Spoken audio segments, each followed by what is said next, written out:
Buenas noches a todas y todos. Bueno, buenas noches, Eduardo, también.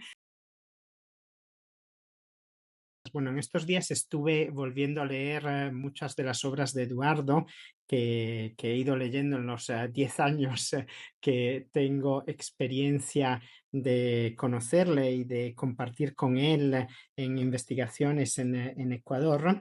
Y claro, leyendo todas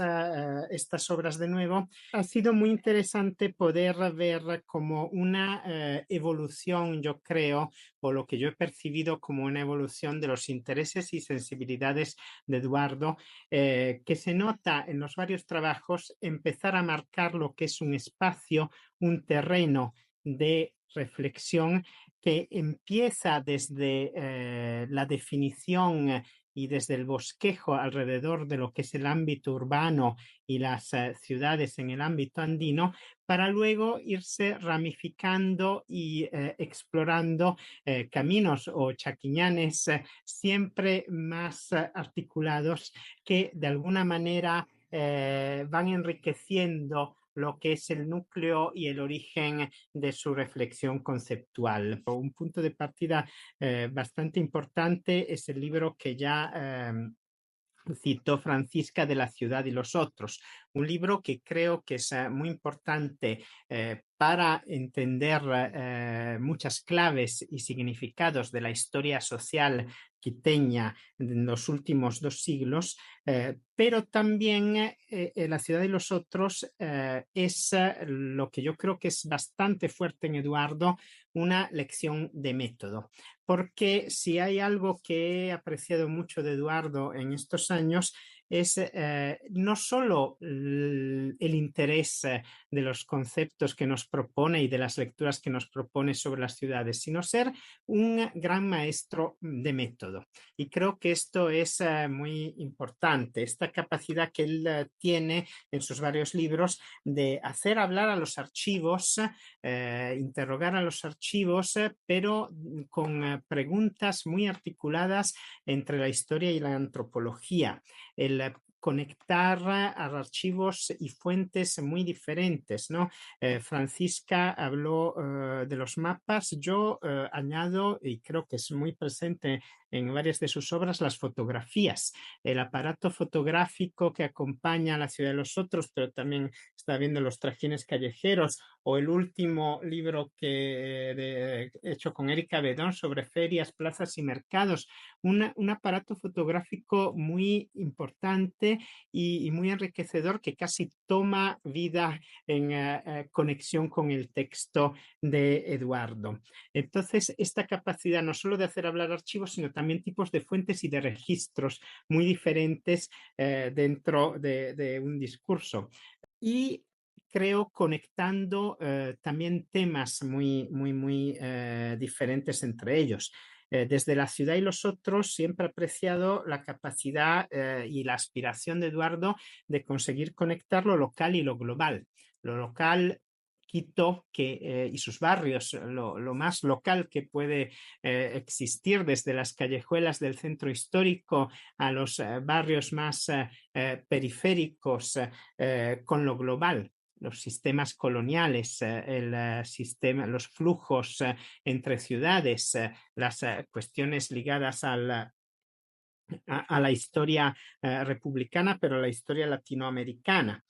Y también conseguir conectar lo que son los dispositivos desde arriba con todo lo que nace desde abajo, ¿no? Las culturas subalternas. Eh, Eduardo tiene, y esto creo que es muy importante decirlo, una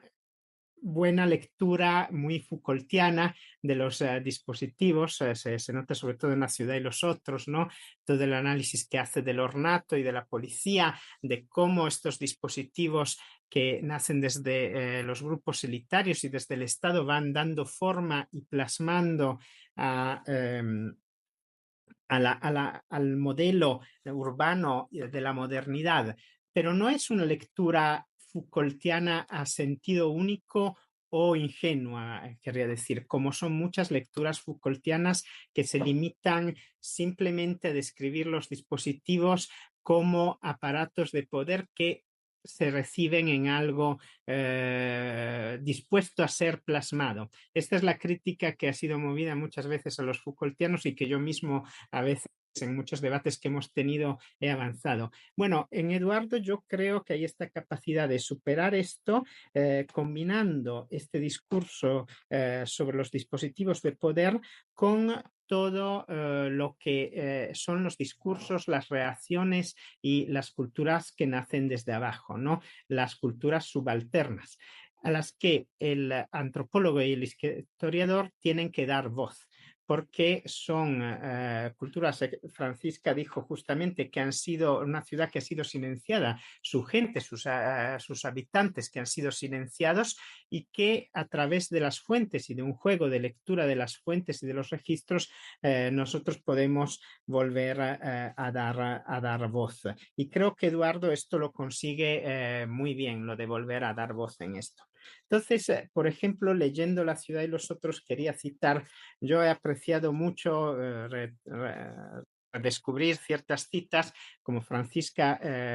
recordaba también el diálogo con Bolívar Echevarría, y justo este tema, ¿no? De ir más allá de las propuestas como la de la cultura nacional o el etos barroco, de unos proyectos culturales unificados, escribía Eduardo, para percibir también las distintas formas subalternas que coexistieron con estos procesos, lo que él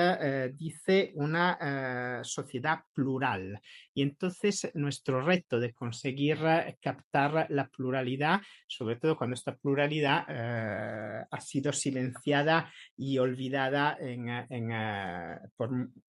desde muchos puntos de vista. Lo decía antes, lo de conectar lo local y lo global, no solo como caso estudio, sino creo que algo importante que yo he encontrado siempre en la obra de Eduardo es que habla desde Quito, pero para ir más allá de Quito. Y por eso creo que sus obras son una lectura importante, no solo para quien está interesado en la historia de la ciudad, sino para todos los que queremos reflexionar sobre este concepto, ¿no? También tan amplio o tan abierto como es el de ciudad andina o de la ciudad en general. Entonces, creo que estos libros nos demuestran cómo a partir de detalles o de niveles también muy micro, se puede llegar a razonar y a proponer diálogos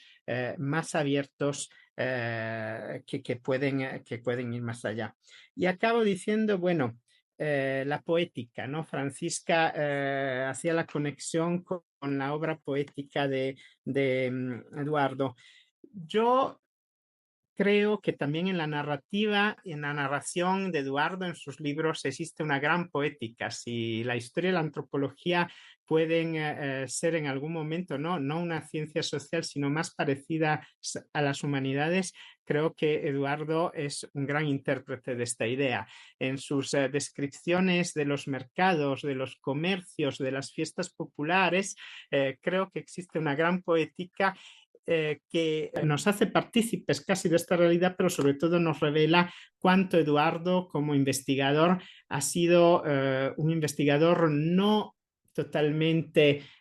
separado o alejado de su objeto de investigación, sino un investigador que ha amado su objeto de investigación. Y creo que esta pasión por esta pluralidad, por esta variedad, heterogeneidad social que caracteriza las ciudades andinas, se revela en cada página de los libros de Eduardo, hasta cuando nos propone tablas con porcentajes de profesiones, pero lo hace siempre de una manera que yo creo que es una manera de escribir que revela todo esto.